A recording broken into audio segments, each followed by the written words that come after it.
Turning now to your community focus, fresh off of Election Day with a presidential election year now in sight. We're talking about the future of the Republican Party here in Rhode Island. And joining me now, Rhode Island GOP Chairman Joe Powers. Thanks for being here. Thanks for having me, Kim. So before we get to, the outlook for 2024, all of that good stuff, you just became chairman back in March, relatively recently.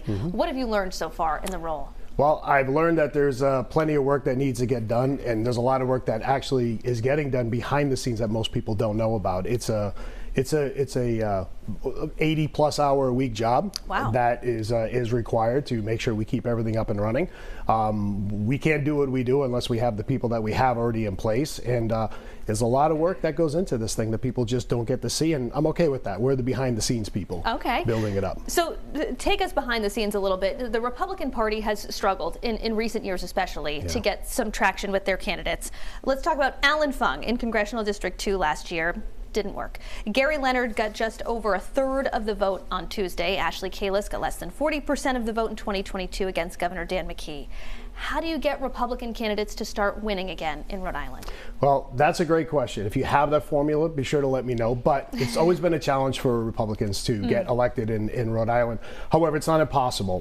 What we need to do is we need to focus more on our grassroots efforts.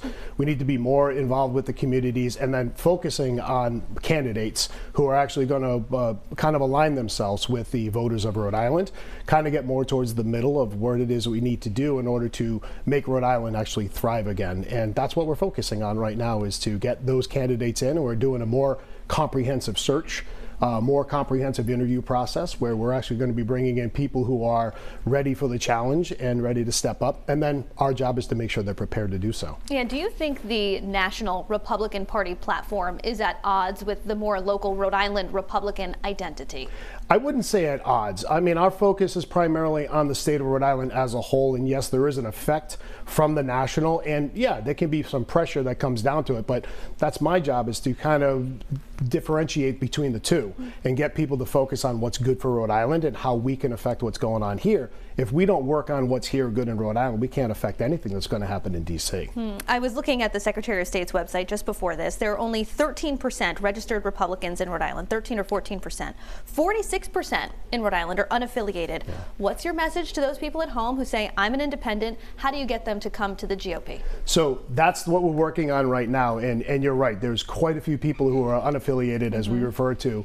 And our job is to work on our messaging and getting our messaging out. The intention that we have to have is to move everything forward and be the ones to be able to put the message out for ourselves and not allow other people to tell people who we are or dictate who we are, and to kind of counteract any misinformation or flat out lies about what the Republican Party stands for.